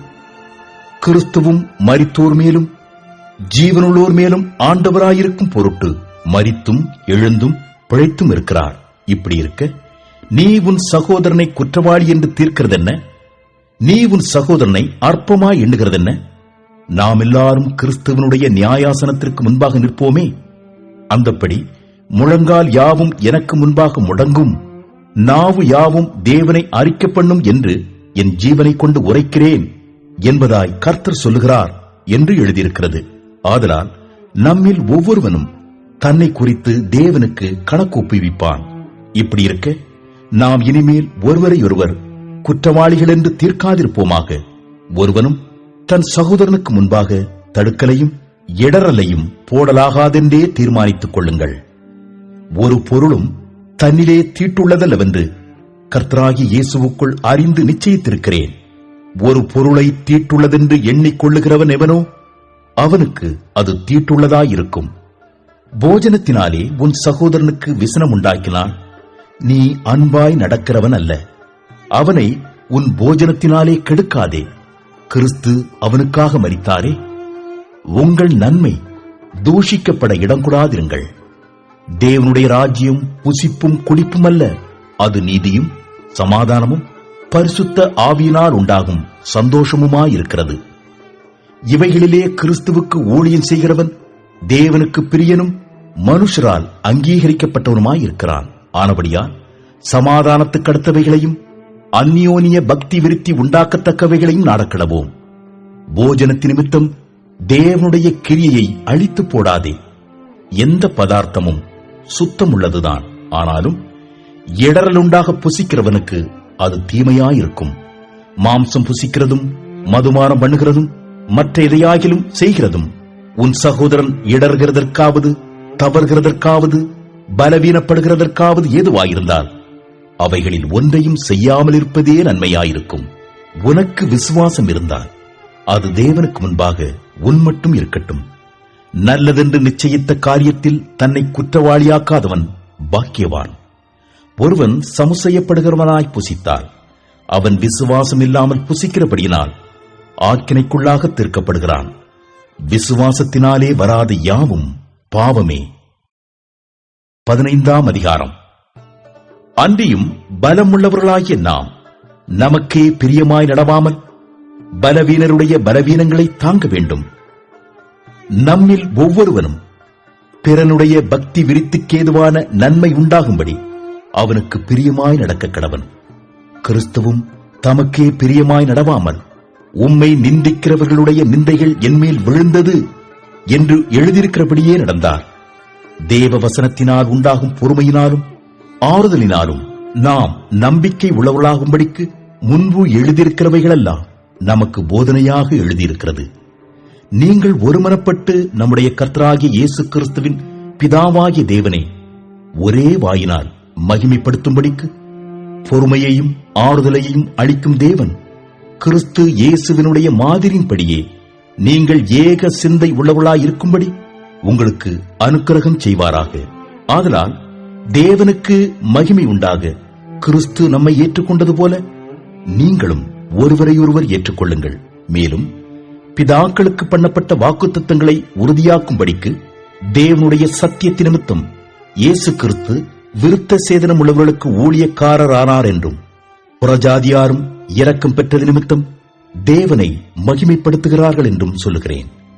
அந்தப்படி இது நிமித்தம் நான் புறஜாதிகளுக்குள்ளே உம்மை அறிக்கை பண்ணி உம்முடைய நாமத்தை சொல்லி சங்கீதம் பாடுவேன் என்று எழுதியிருக்கிறது. மேலும் புறஜாதிகளே, அவருடைய ஜனங்களோடே கூட களிகூறுங்கள் என்கிறார். மேலும் புறஜாதிகளே, எல்லாரும் கர்த்தரை துதியுங்கள், ஜனங்களே எல்லாரும் அவரை புகழுங்கள் என்றும் சொல்கிறார். மேலும் ஈசாயின் வேரும் புறஜாதியாரை ஆளும்படிக்கு எழும்புகிறவருமாகிய ஒருவர் தோன்றுவார், அவரிடத்தில் புறஜாதியார் நம்பிக்கை வைப்பார்கள் என்று ஏசாயா சொல்லுகிறான். பரிசுத்த ஆவியின் பலத்தினாலே உங்களுக்கு நம்பிக்கை பெருகும்படிக்கு நம்பிக்கையின் தேவன் விசுவாசத்தினால் உண்டாகும் எல்லாவித சந்தோஷத்தினாலும் சமாதானத்தினாலும் உங்களை நிரப்புவாராக. என் சகோதரரே, நீங்கள் நற்குணத்தினால் நிறைந்தவர்களும் சகல அறிவினாலும் நிரப்பப்பட்டவர்களும் ஒருவருக்கொருவர் புத்தி சொல்ல வல்லவர்களுமாயிருக்கிறீர்கள் என்று நானும் உங்களை குறித்து நிச்சயித்திருக்கிறேன். அப்படியிருந்தும் சகோதரரே, புறஜாதியாராகிய பலி பரிசுத்த ஆவியினாலே பரிசுத்தமாக்கப்பட்டு தேவனுக்கு பிரியமான பலியாகும்படிக்கு நான் தேவனுடைய சுவிசேஷ ஊழியத்தை நடத்தும் ஆசாரியனாயிருந்து புறஜாதிகளுக்கு இயேசு கிறிஸ்துவனுடைய ஊழியக்காரனாகும் பொருட்டு தேவன் எனக்கு அளித்த கிருபையினாலே உங்களுக்கு ஞாபகப்படுத்தும்படிக்கு இவைகளை நான் அதிக தைரியமாய் எழுதினேன். ஆதலால் நான் தேவனுக்குரியவைகளை குறித்து இயேசு கிறிஸ்துவை கொண்டு மேன்மை பாராட்ட எனக்கு இடம் உண்டு. புறஜாதியாரை வார்த்தையினாலும் செய்கையினாலும் கீழ்ப்படிய பண்ணும்படிக்கு அற்புத அடையாளங்களின் பலத்தினாலும் தேவ ஆவியின் பலத்தினாலும் கிறிஸ்துவானவர் என்னை கொண்டு நடப்பித்தவைகளை சொல்வதல்லாமல் வேறொன்றையும் சொல்ல நான் துணிவதில்லை. இப்படி எருசலேம் துவக்கி சுற்றிலும் இல்லிருக்கும் தேசம் வரைக்கும் கிறிஸ்துவின் சுவிசேஷத்தை பூரணமாய் பிரசங்கித்திருக்கிறேன். மேலும் அவருடைய செய்தியை அறியாதிருந்தவர்கள் காண்பார்கள் என்றும் கேள்விப்படாதிருந்தவர்கள் உணர்ந்து கொள்வார்கள் என்றும் எழுதியிருக்கிறபடியே நான் மற்றொருனுடைய அஸ்திபாரத்தின் மேல் கட்டப்படாதபடிக்கு கிறிஸ்துவனுடைய நாமம் சொல்லப்பட்டிராத இடங்களில் சுவிசேஷத்தை அறிவிக்கும்படி நாடுகிறேன். உங்களிடத்தில் வருகிறதற்கு இதனாலே அநேகந்தரம் தடைப்பட்டேன். இப்பொழுது இந்த திசைகளிலே எனக்கு இடமில்லாதபடியினாலும் உங்களிடத்தில் வரும்படி அநேக வருஷமாய் எனக்கு மிகுந்த விருப்பம் உண்டாயிருக்கிறபடியினாலும் நான் ஸ்பானியா தேசத்திற்கு பிரயாணம் பண்ணுகையில் உங்களிடத்தில் வந்து உங்களை கண்டுகொள்ளவும் உங்களிடத்தில் சற்று திருப்தி அடைந்த பின்பு அவ்விடத்திற்கு உங்களால் வழிவிட்டு அனுப்பப்படவும் எனக்கு சமயம் கிடைக்கும் என்று நம்பியிருக்கிறேன். இப்பொழுதோ பரிசுத்தவான்களுக்கு உதவி செய்யும் காரியமாக நான் எருசலேமுக்கு பிரயாணம் பண்ண எத்தனமாயிருக்கிறேன். மக்கெதோனியாவிலும் அகாயாவிலும் உள்ளவர்கள் எருசலேமில் உள்ள பரிசுத்தவான்களுக்குள்ளே இருக்கிற தரித்திரருக்காக சில பொருள் சகாயம் செய்ய விருப்பம் கொண்டிருக்கிறார்கள். இப்படி செய்வது நல்லதென்று எண்ணினார்கள். இப்படி செய்கிறதற்கு அவர்கள் கடனாளிகளாயும் இருக்கிறார்கள். எப்படி என்றால், புறஜாதியார் அவர்களுடைய ஞான நன்மைகளில் பங்கு பெற்றிருக்க சரீர நன்மைகளால் அவர்களுக்கு உதவி செய்ய இவர்கள் கடனாளிகளாயிருக்கிறார்களே. இந்த காரியத்தை நான் நிறைவேற்றி இந்த பலனை அவர்கள் கையிலே பத்திரமாய் ஒப்புவித்த பின்பு உங்கள் ஊர் வழியாய் ஸ்பானியாவுக்கு போவேன். நான் உங்களிடத்தில் வரும்போது கிறிஸ்துவனுடைய சுவிசேஷத்தின் சம்பூர்ணமான ஆசீர்வாதத்தோடே வருவேன் என்று அறிந்திருக்கிறேன். மேலும் சகோதரரே, தேவ சித்தத்தினாலே நான் சந்தோஷத்துடனே உங்களிடத்தில் வந்து உங்களோடே இளைப்பாரும்படியாக யூதேயாவில் இருக்கிற அவிசுவாசிகளுக்கு நான் தப்புவிக்கப்படும்படிக்கும் நான் எருசலேமில் உள்ள பரிசுத்தவான்களுக்கு செய்யப்போகிற தர்ம சகாயம் அவர்களால் அங்கீகரிக்கப்படும்படிக்கும் நீங்கள் தேவனை நோக்கி செய்யும் ஜெபங்களில் நான் போராடுவது போல நீங்களும் என்னோடு கூட போராட வேண்டும் என்று நம்முடைய கர்த்தராகிய இயேசு கிறிஸ்துவ நிமித்தமும் ஆவியானவருடைய அன்பு நிமித்தமும் உங்களை வேண்டிக் கொள்கிறேன். சமாதானத்தின் தேவன் உங்கள் அனைவரோடும் கூட இருப்பாராக. ஆமென். 16ஆம் அதிகாரம். கெங்கிரேயா ஊர் சபைக்கு ஊழியக்காரியாகிய நம்முடைய சகோதரி பெபேயாளை நீங்கள் கர்த்தருக்குள் பரிசுத்தவான்களுக்கு ஏற்றபடி ஏற்றுக்கொண்டு எந்த காரியத்தில் உங்கள் உதவி அவளுக்கு தேவையாயிருக்கிறதோ அதிலே நீங்கள் அவளுக்கு உதவி செய்ய வேண்டுமென்று அவளை உங்களிடத்தில் ஒப்புவிக்கிறேன். அவள் அநேகருக்கும் எனக்கும் கூட ஆதரவாயிருந்தவள். கிறிஸ்து இயேசுவுக்குள் என் உடன் வேலையாட்களாகிய பிரிஸ்கில்லாளையும் ஆக்கில்லாவையும் வாழ்த்துங்கள். அவர்கள் என் பிராணனுக்காக தங்கள் கழுத்தை கொடுத்தவர்கள். அவர்களைப் பற்றி நான் மாத்திரமல்ல, புறஜாதியாரில் உண்டான சபை எல்லாரும் நன்றி அறிதல் உள்ளவர்களாயிருக்கிறார்கள். அவர்களுடைய வீட்டிலே கூடி வருகிற சபையையும் வாழ்த்துங்கள். அகாயாவிலே கிறிஸ்துவுக்கு முதற் பலனாகிய என் பிரியமான எப்பனத்தை வாழ்த்துங்கள். எங்களுக்காக மிகவும் பிரயாசப்பட்ட மரியாளை வாழ்த்துங்கள்.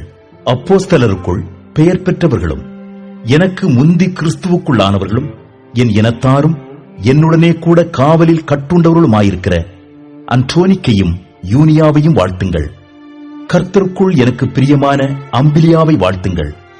கிறிஸ்துவுக்குள் நம்மோடே உடன் வேலையாளாகிய உர்பானையும் என் பிரியமான ஸ்தாக்கியையும் வாழ்த்துங்கள். கிறிஸ்துவுக்குள் உத்தமனாகிய அப்பெல்லேயை வாழ்த்துங்கள். அரிஸ்தோபூலுவின் வீட்டாரை வாழ்த்துங்கள்.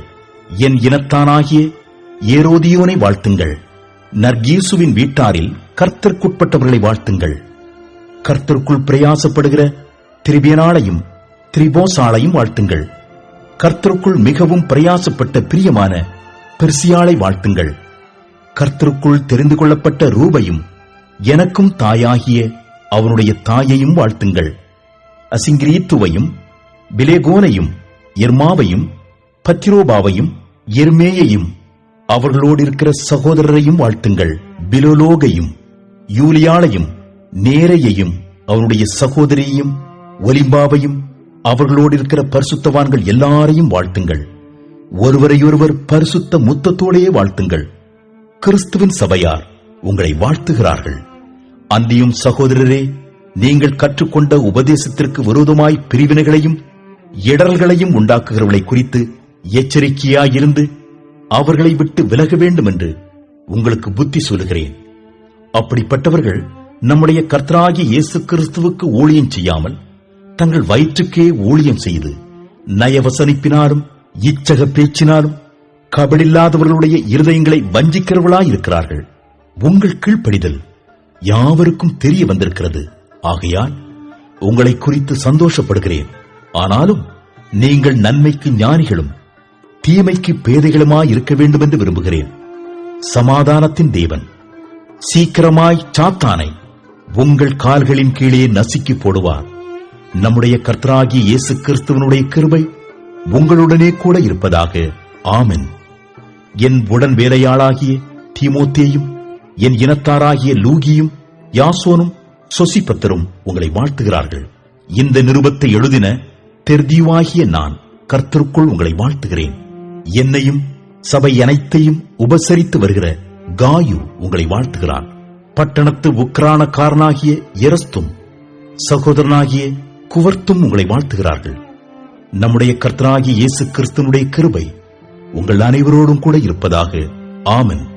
ஆதிகாலம் முதல் அடக்கமாயிருந்து இப்பொழுது தீர்க்க தரிசன ஆகமங்களினாலே அனாதி தேவனுடைய கட்டளையின்படி வெளியரங்கமாக்கப்பட்டதும் சகல ஜாதிகளும் விசுவாசத்திற்கு கீழ்ப்படியும்படிக்கு அவர்களுக்கு அறிவிக்கப்பட்டதுமாயிருக்கிற ரகசியத்தை வெளிப்படுத்துகிறதான இயேசு கிறிஸ்துவை பற்றிய பிரசங்கமாகிய என் சுவிசேஷத்தின்படியே உங்களை ஸ்திரப்படுத்த வல்லவரும் தாம் ஒருவரே ஞானமுள்ளவருமாயிருக்கிற தேவனுக்கு இயேசு கிறிஸ்துவின் மூலமாய் என்றென்றைக்கும் மகிமை உண்டாவதாக. ஆமென்.